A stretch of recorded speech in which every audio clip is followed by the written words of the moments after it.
Hello বন্ধুরা, আসসালামু আলাইকুম। কেমন আছেন আপনারা সবাই? আশা করি ভালো আছেন, সুস্থ আছেন, সবাই সবার পরিবার পরিজনকে নিয়ে।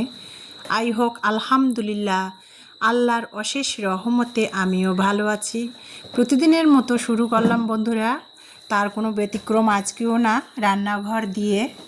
তো রান্নাঘরে সকালবেলা উঠে আর কি সকালে অনেক সকালে ওঠা হয়, তো আজকে 8টা থেকে শুরু করেছি।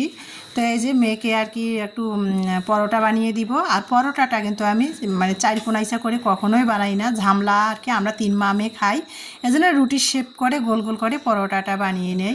তো মেয়েকে পরোটা আর ডিম ভাজি বানিয়ে দিব। মেয়ে খেয়ে স্কুলে যাবে, ইমানি যাবে ওর পরীক্ষা দেওয়ার জন্য উদ্ভাসে, প্রি মেডিকেল। ইমানি আর ইলমা যাবে স্কুলে। তো এই যে ডিম একটা ভাবলাম যে ভেজে দেই। আর ফ্রিজে সেরকম তরকারি ছিল না, গতকালকে তো ফ্রিজে রাখা মুরগির ডানা চামড়া দিয়ে দুপুরেরটা চালিয়ে দিয়েছি, আর সেরকম রান্না করাও হয়েছিল না গ্যাস না থাকাতে। আর সেজন্য ফ্রিজে সেরকম কোনো তরকারি নাই। তো ভাবলাম যে আজকে আর কি ডিম ভেজেই দেই। আর মেয়েরা বলছে যে না, কিছুই খাবে না। আর আমাদের দিনাজপুরে এত পরিমাণ গরম পড়েছে, আপনাদের কার কার এলাকাতে কেমন গরম পড়েছে কমেন্টে জানাতে পারেন। প্রচুর গরম, প্রচুর গরম। আজ 3 দিন ধরে এত গরম যে ঘরে থাকার মতো অবস্থা না, এইরকম আর কি। তো যাই হোক, এই যে মেয়েকে আর কি তেল দিয়ে পরোটা একটা ভেজে দিলাম, আর ডিম একটা ভেজে দিলাম, ফ্রোজেন করা কাঁচামরিচ ছিল সেটা দিয়ে। তো এই যে মেয়ে নাস্তা আর কি রান্নাঘরে ফ্লোরে দিয়েছি, তো বললাম যে মোড়ায় বসে এখানেই খাও, আমি গরম গরম পরোটা ভেজে দিচ্ছি, তুমি এখানে বসেই খাও। মেয়ে ইউনিফর্ম পরে রেডি হয়ে এসে এই যে ডিম ভাজি দিয়ে পরোটা খাচ্ছিল বন্ধুরা। সেটাই ভালো লাগাটা আপনাদের মাঝে শেয়ার করতেছি। আমি যেহেতু বাসায় সবসময় হাউসওয়াইফ, বাসায় থাকি সারাদিন, যেটা করি আমার ভালো লাগাটা সেটাই তো শেয়ার করব আপনাদের মাঝে। আমি যা পারি সেটাই আপনাদের সাথে শেয়ার করব, তাই না? এই যে মেয়ে নাস্তা খেলো, ইমানিও কিন্তু অফ ক্যামেরাতে নাস্তা খেয়ে নিয়েছে। আর ওই যে বলতেছি কয়দিন ধরে আমার মেরুদণ্ডর ব্যথা 12-13 দিন ধরে বেড়ে গেছে। সিঁড়ি উঠানামা করলে না মেরুদণ্ডর ব্যথা টনটন করে, মানে বসতেও পারি না, শুইতেও পারি না, এরকম। তো ইমানিকে বললাম 2 বোনে একসাথে যাও, একটু আর্লি যাও, ছোটো বোনের জন্য একটু আর্লি যাও। ইমানির যেহেতু 10টা থেকে ক্লাস, ওকে বললাম ওর জন্য একটু আর্লি যাও, একে অটোতে যাও, তুমি না চারুবাবুর মোড়ে নেমে যাবে, আর ওর তোকে সাদ্দেশ্বরী কালীতলাতে নেমে যাবে। তো যাই হোক বন্ধুরা, তারপরে এই যে এটা হলো বাড়িওয়ালা ভাইদের সিকিউরিটি। ও না আমার সাথে দুষ্টামি করতেছিল যে ভাবি ভাই কবে আসবে। তা আমি ওকে বললাম যে ভাই তো বরিশাল থেকে বগুড়াতে বদলি হয়ে চলে এসেছে, তো ও আর কি বলছে কবে আসবে। তো ওকে আবার বললাম আজকে আসবে। তো যাই হোক, তারপরে আর কি এই যে বাসায় চলে আসলাম। আর এই যে মেয়ের রুমের জ্বালানা দিয়ে এখন বাজে 9:30, এত পরিমাণ রোদ দেখেন। মেয়ে আবার সকালে ঘুম থেকে উঠে আর কি ঘুম থেকে উঠে ওর রুমটা আর কি গুছিয়ে নিয়ে নেয় সব সময়। গুছিয়ে নিয়ে তারপরে ওর টুকিটাকি কিছু কাজ থাকে সেগুলো করে, ও রেডি হয়ে নাস্তা খেয়ে ও উদ্ভাসে যায়। তো ওর রুমটা গুছিয়ে নিয়েছে, আর জানলার মধ্যে বারান্দা থেকে কাপড়গুলো এনে দিলাম। এত পরিমাণ রোদ, মানে পর্দার ফাঁক দিয়ে রোদ আসতেছে।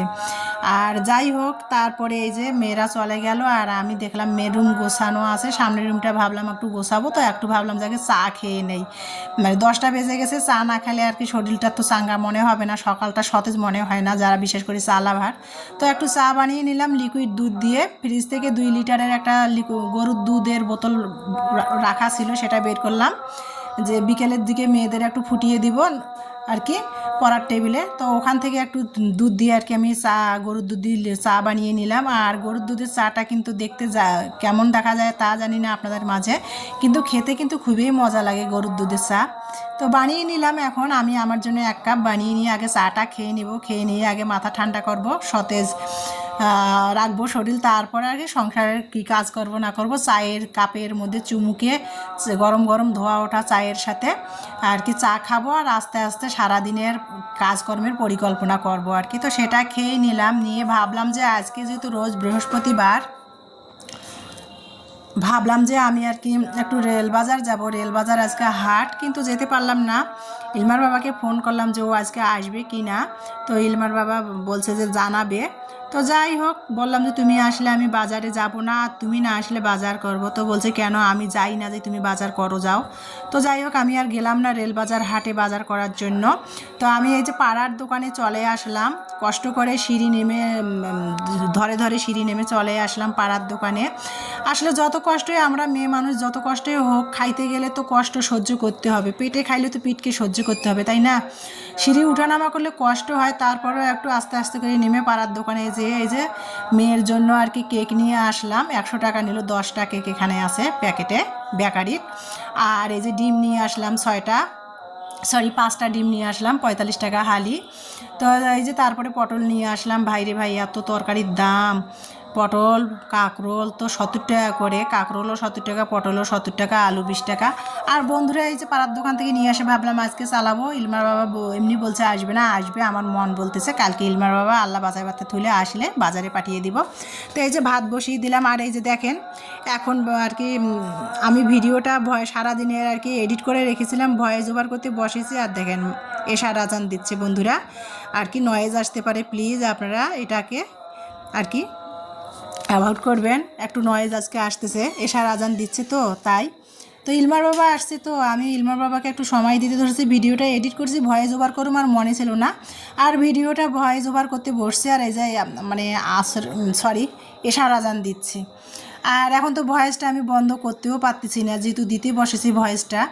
তো বন্ধুরা আজকে ভিডিওতে আমার আজানের ভয়েস আসতেছে, প্লিজ আপনারা এটাকে মানে অ্যাভয়েড করেন বন্ধুরা একটু। তাই এই যে দেখেন রান্নাঘরে কি পরিমাণ রোদ, ফ্রিজ খুলে দাঁড়ায় আছি, কি রান্না করব। তো ইলমার বাবা আসবে, সেই জন্য ভাবলাম যে ফ্রিজের মধ্যে দেশি মুরগি আছে, তো সেটাই রান্না করবো। আর আমার মেয়েরা না দেশি মুরগি খেতেই চায় না, তো ভাবলাম আজকে ইলমার বাবা আসবে, সেই দেশি মুরগিটা বের করলাম, করে আর কি ফ্রিজ থেকে ভিজাই দিলাম। আর আমার রান্নাঘরের জানলা দিয়ে কী পরিমাণ রোদ আসছে সেটা তো দেখতেই পাচ্ছেন আপনারা, এত পরিমাণ রোদ, থাকা যাচ্ছে না বাসায়। তো ভাবলাম যে একটু লেবু পানি বানিয়ে খাবো। আমি 1 গ্লাস খাই, আর ইমানি যেহেতু চলে আসবে 12:30 বাজে, ওর জন্য 1 গ্লাস বানিয়ে রেখে দেই, ও এসে খাবে। আর এত পরিমাণ গরম পড়েছে, তো এই যে শরবত প্রতিদিনের মতো বানিয়ে নিচ্ছিলাম। 1 গ্লাস পানির মধ্যে আর কি 1 চা চামচ চিনি, 1 চিমটি লবণ দিয়ে, আর এই যে একটা 2-3 টুকরা লেবুর ফালটি চিপড়ে রস দিয়ে, এই যে প্রতিদিনের মতো আজকেও লেবু পানি খেয়ে নিচ্ছি বন্ধুরা। খেয়ে নিয়ে তারপরে আজকে রান্না করব, মশলা বের করে নিয়েছি, রান্না করব দেশি মুরগির মাংস দিয়ে পটল আলু একটু ঝোল করব, পাতলা ঝোল। আর গরম পড়েছে, একটু পাতলা ঝোলে করব। আমার মেয়ে বলছে যে পটল দিয়ে আবার মাংস খায় নাকি, তা আমি বললাম তোমার নানিমা পটল দিয়ে মাংস রান্না করে, মানে গরুর মাংস, তেলালা মাংস পটল দিয়ে রান্না করলে যে মজা হয়, যেমন মূলা দিয়ে পটল দিয়ে কিন্তু তেলালা গরুর মাংস রান্না করলে খুবই মজা হয়। তারপরে আমার মেয়েরা, আমার হাজব্যান্ড তো এগুলো খায়ই না। তো যাই হোক, তেল মশলা দিয়ে যত্ন সহকারে রান্না করলে যে কোনো জিনিস আমি মনে করি মজা হয়, দুর্বা ঘাস একটা তুলে রান্না করলেও মজা হয়। তো যাই হোক, আমি বললাম যে তুমি যদি না খাও না, ও চলে আসছে অলরেডি 12:30 বাজে, আমি বললাম যে তুমি না খাইলে না খাইও, আমি খাবো পটলগুলো মাংস থেকে বেছে বেছে। তো যাই হোক, তারপরে রান্না করায় খাওয়ার পর তো ভয়েস ওভার করতেছে, মেয়ে কিন্তু খেয়েছে পটল, 2 মেয়ে পটল দিয়ে আর কি মুরগির মাংস রান্না করেছে, 2 মেয়ে পরে খেয়েছে, কাছে আমার মজাই হয়েছে। তা মেয়েকে বললাম রান্না করার সময় তো প্রথমে বললা যে আম্মু মানুষ আবার পটল দিয়ে মাংস খায় নাকি, এখন আবার খাইলা কেন? মেয়ে হাসতেছিল খেতে বসে।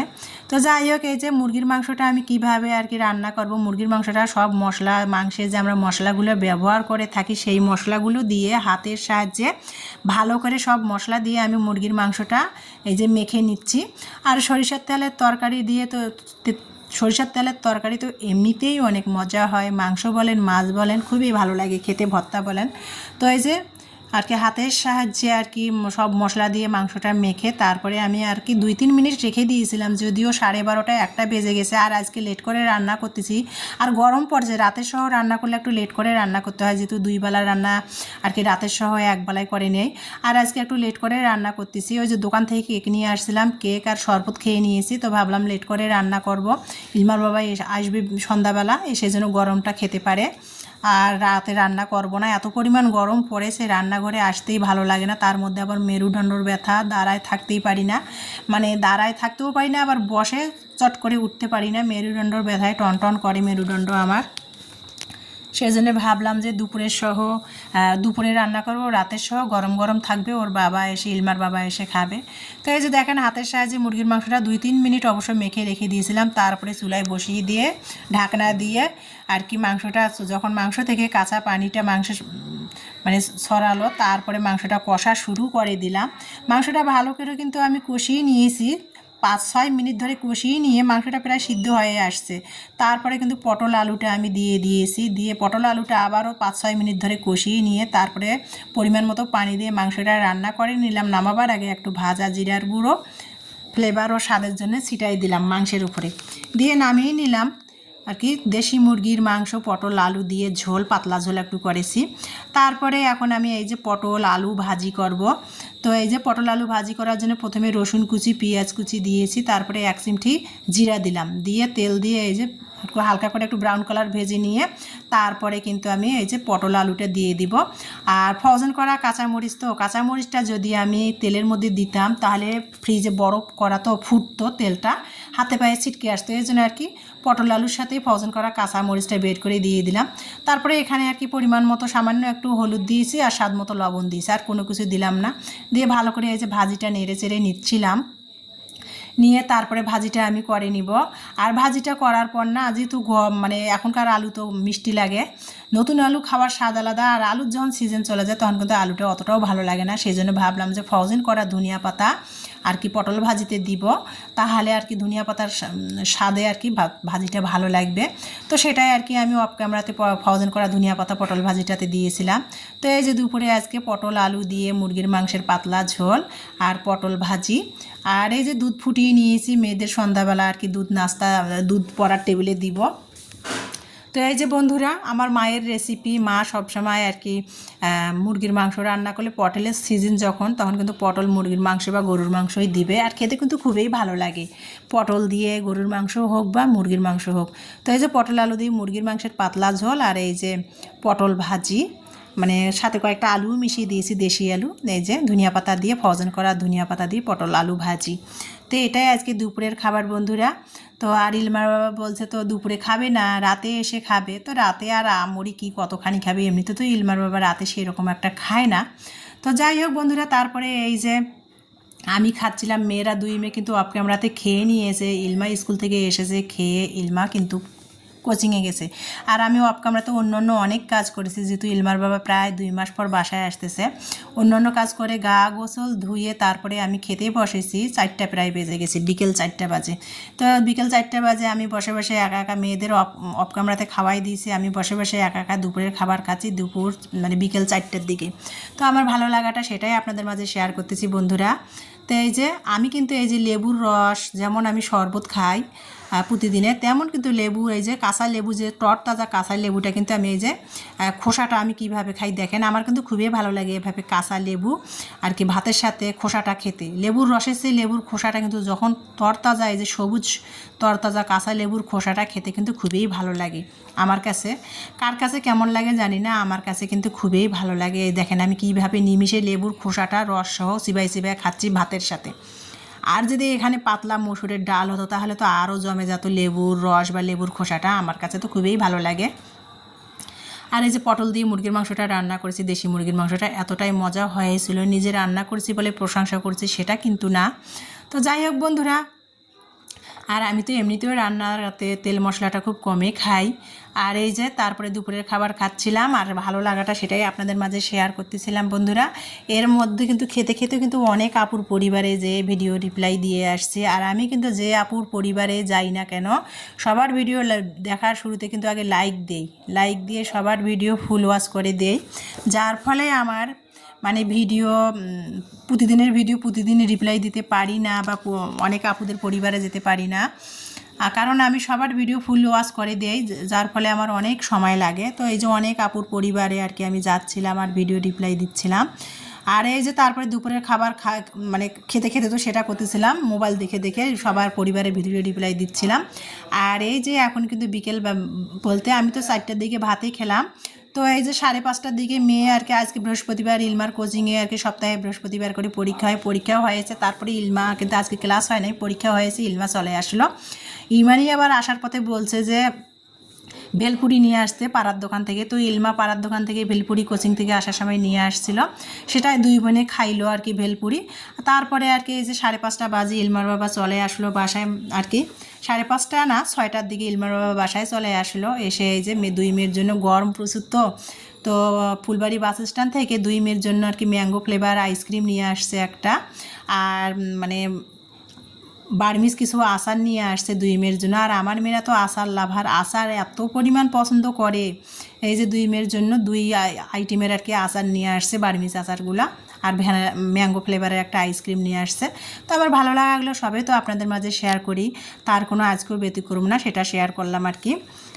আর সেটাই আর কি। তো এই যে যাই হোক বন্ধুরা, তারপরে আইসক্রিম খেতে খেতে মেয়েরা বলছে এখন আইসক্রিম খাবে, তো মেয়েদের একটু আইসক্রিম দিলাম, যদিও আইসক্রিমটা ভালো করে বরফ হয় নাই।